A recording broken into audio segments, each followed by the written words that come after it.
Hey, everybody. Welcome to the ATDev Podcast.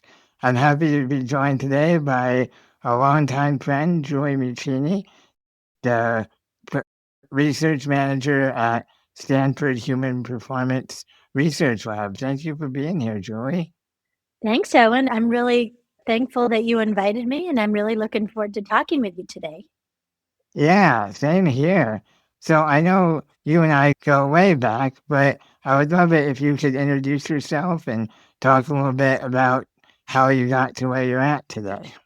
Sure. I started off, actually, my undergraduate degree was in industrial engineering and operations research at the University of Massachusetts in Amherst. And I started off as a consulting engineer working for in Massachusetts. And then I realized that I wasn't super happy. So I uh, sought some other avenues and applied to the OT program at Boston University, Sargent College. And after completing my grad degree, I went to my internships. One was in Seattle and one was at Stanford Hospital and Clinics way back in fall of 1996. And when I completed my internship at Stanford, they offered me a job. And so I stayed working at back then hospital and clinics and continued a really great inpatient experience. Then I went to outpatient, working in the Stanford Outpatient Neuro Rehab Clinic. And then in 2021, after working for like close to 24 years in patient care, I transitioned over to the university side. So Stanford University School of Medicine, working in the Human Performance Lab and funded by the WUSI Human Performance Alliance. So that Very that was my journey. That's so cool. I love that. And between you and me, occupational therapists are always my favorite. And it's a field that not a lot of people know about or really know what exactly OTs do. Could you tell Mhm. us a little bit about what occupational therapy is? Yes. So it's a great question. And I answer this many times because you're exactly right. Very few people really know and have heard about OT, unfortunately, but it's one of the disciplines of rehabilitation. We have our own professional association, but my colleagues, for example, will be physical therapists and speech therapists. And the realm of the occupational therapist is really, excuse me, to help individuals do things that they want to do. So, from daily tasks to meaningful activities after whether it's illness or injury or disability or some life change. The occupational therapist really works with the individual to gain some level of independence or meaning or purpose in their environment and through whatever life situation they're experiencing, whether it's a tiny baby, pediatrics, or all the way through end of life, providing meaning and purpose in their living. Yeah. Yeah, I think that's so important. And one of the things I really love about occupational therapy is how holistic it is. I really like that Ex- it takes a broad view of what the person is going through, and it can be anything from finding meaningful employment to figuring out how to play video games. Exactly. And that's the beauty of working with individuals is everyone is different and everyone has very different needs. Whereas children who have maybe motor planning difficulties would need to learn how to engage with toys in their environment and to give them a better understanding of how to manipulate things, but or working with other individuals who may have impairments with mobility. How do we spec and specify like a wheelchair situation where they have maximum independence and access to where they have to go. We in our clinic, we even had a driving simulator where we would work with individuals to Oh, get back wow. to driving possibly. And there's so many ways that OTs interact with all ages and abilities. And it's my favorite thing. I'm so happy I'm an OT. I just love it. It's really, I love talking about occupational therapy. Oh, that's great. And so how does that tie into your day-to-day work at the Human Performance Research Lab? Being an OT doesn't always tie in day to day here because my role now in the Human Performance Lab is really to work with the PhD students and the postdoctoral scholars who are working on aspects of studying human movement. So, what Ah, comes in handy the most is my experience and expertise um, in movement and abilities, but also, for example, when we work with some of the athletes and really understanding how the shoulder blade works, so how the scapula moves and what muscle groups are activated in order to do certain things. Because in our lab, we have motion analysis cameras, we track muscular activities. Sometimes we put IMUs on people to see ways that they're moving and track that. So awesome. yeah, so I pulled together a lot of my clinical experience and how to work with humans, and then the engineers pull in their expertise in artificial intelligence, machine learning, programming, and then we work together to really to do the data and the studies that they're working on.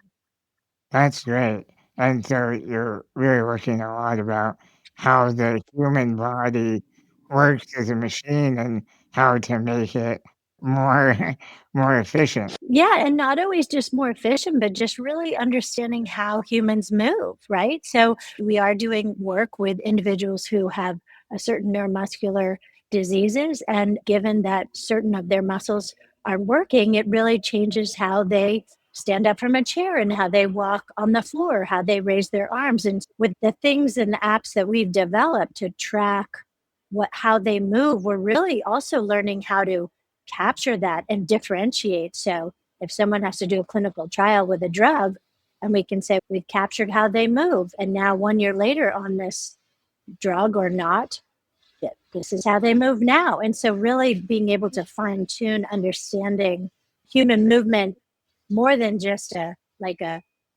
time functional test, but really with like video and capturing everything Yeah. about it.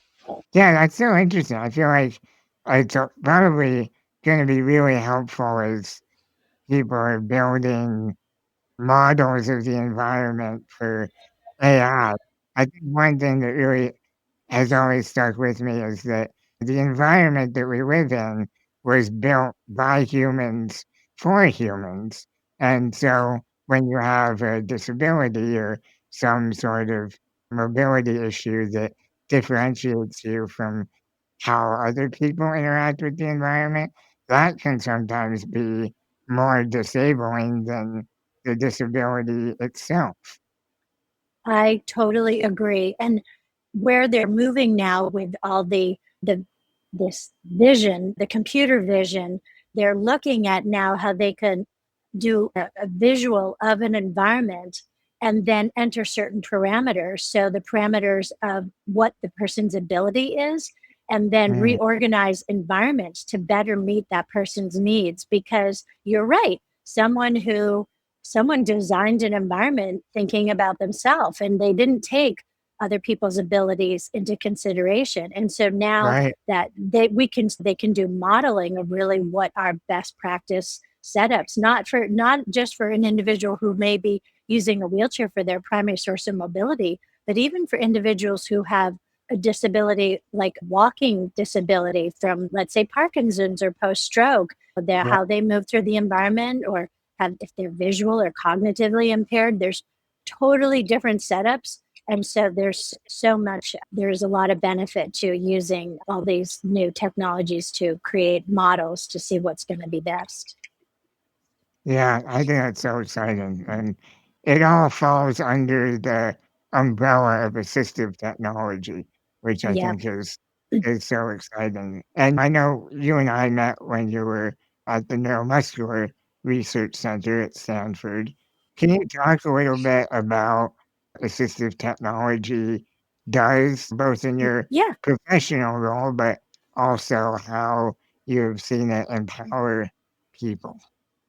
So it's nice to I that's a great question. So assistive technology is one thing, and then I think I don't want people to get confused with durable medical equipment. So assistive Mm. technology, right? That's a So great yeah, assistive technology is definitely like a device or software or a piece of equipment that's used to increase, maintain, or improve the functional capabilities of a person with a disability. So that's officially the definition of assistive technology. So there's key features. There's low tech, and there's high tech. So very low tech assistive technology could be as simple as a pencil grip, but a high tech assistive technology could be a speech generating device. And so often this AT is customized for the user, and it supports the level of independence for the user in everyday life, whether it's home environment, work environment, school, or in the community. So again, like a low tech example would be a built up utensil. A mid tech would be something like a talking clock. But then a high tech assistive technology would be considered like the power wheelchair with environmental controls, or a smart home Right. system with voice control. So again, there's the range. And the durable medical equipment, the definition is more like prescribed by a doctor, but used for medical reasons for managing. So durable medical equipment is more like a bedside commode or a walker or some crutches, something like that. A shower chair is more like a durable medical equipment, not assistive tech. But I I love, imagine there's a Venn diagram though, right? So some assistive technology is durable medical equipment, but they're not the same thing. they're not the same thing. They're not the same Yeah, thing. Exactly. Because, like, interesting. officially, yeah, because you can have a wheelchair that is considered durable medical equipment, but it's not custom. As soon as you Right. customize it for the individual, then it can become more of the assistive tech where the power wheelchair features, and that Mm. was always next level. Whereas, like, a basic, you can buy a standard wheelchair at a regular shop, but it hasn't been customized to meet the individual's needs. So you wouldn't consider that assistive technology? Just a standard wheelchair that you could just Yeah. pick off the shelf, no, that's officially durable medical equipment. Ah, But interesting. the custom ones are more considered like a power wheelchair with environmental controls. That's considered assistive tech.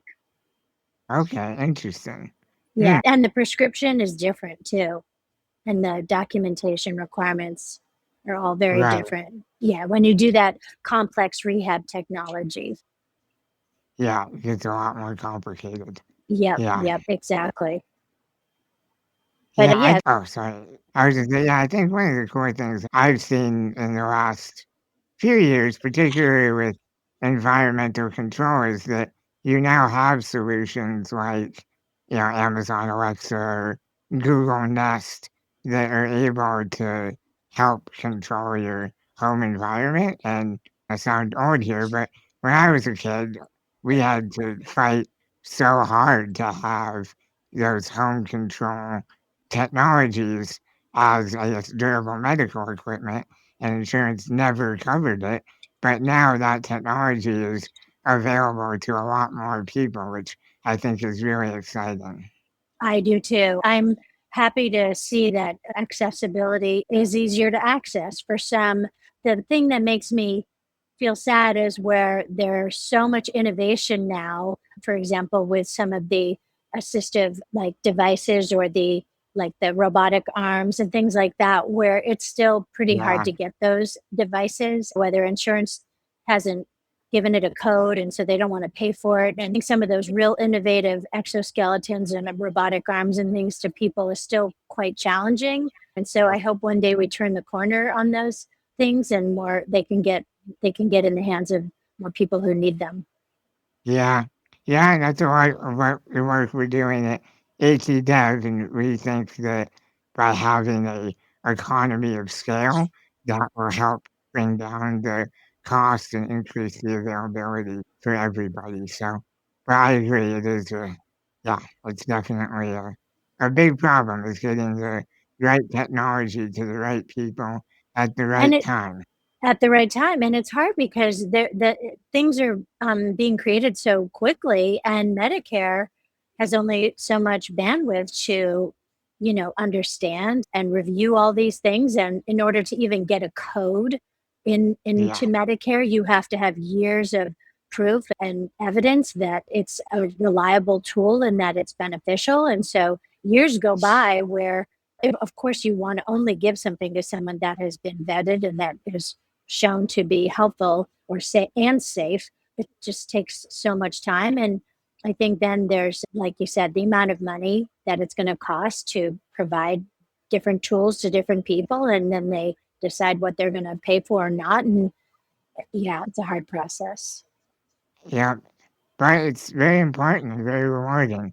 And I definitely would not be here today without all of the technology advancements that have come before and all of the Yeah. missions that helped me get that technology. So I'm very grateful for that. So one other question I had is, what technology trends or advancements have you seen in your career that people outside of OT may have missed, or just a trend that you find interesting? That is a great question. And I have some Not notes to on put you on that. the So I'm just going to read the big titles and then we can dive into. There are so many things. So, for example, there are neuroadaptive and brain computer interface. So, like the brain computer interface tools. yeah, So, those are portable EEG headsets, eye gaze, neurofeedback games for cognitive training. These help clients with severe motor impairment. So, to me, that's incredible. The yeah, sensor based wearable for ADL monitoring. So, ADL is activities of daily living. So, more than just wearing your Apple Watch, it's other types of wearables to determine if the person is actually doing activities of daily living at their home environment, or if they have some diagnosis where if they don't take their medication, it's really evident that they're not doing any activities of daily living and you can track them remotely. So that mm, to me is incredible. All the tech with soft robotics and smart textiles. So you can have those gloves or sleeves that have assistive forces, or they'll give that haptic feedback to cue someone to yeah, do a movement or do something. Like to me, that's really cool. We've actually done some haptic feedback work on our treadmill here with individuals with osteoarthritis, giving them oh, haptic cool, feedback on a certain pattern, a gait pattern to help reduce possibly the progression of their knee osteoarthritis firsthand part with using haptic feedback. And then yeah, 3D printing for custom adaptive equipment. So, of course, like how many OTs have a 3D printer? But for those that do, they can custom print tools like on the spot for the person. So we have two 3D printers in the lab, and my colleagues are doing custom 3D cuffs for someone where they're making the exo for this individual, and it's all custom. And so, how that's so perfect that they can yeah, create these adaptive grips, these orthotics, these switches that just meet the needs of that person in that exact way. And then there's, of course, digital twins and artificial intelligence modeling for rehab, which our lab right, is a big part of with the digital twin, when you can simulate and help tailor interventions. And that also helps for mobility and independence. And then I have more work that I've done in immersive virtual reality and augmentative reality for cognitive and motor rehab. So I'm working on another study coordinated with actually UC Berkeley and the Stanford Recovery Center for Patients Post-Stroke, where we're working on oh, an cool, augmentative reality interface for patients for their recovery.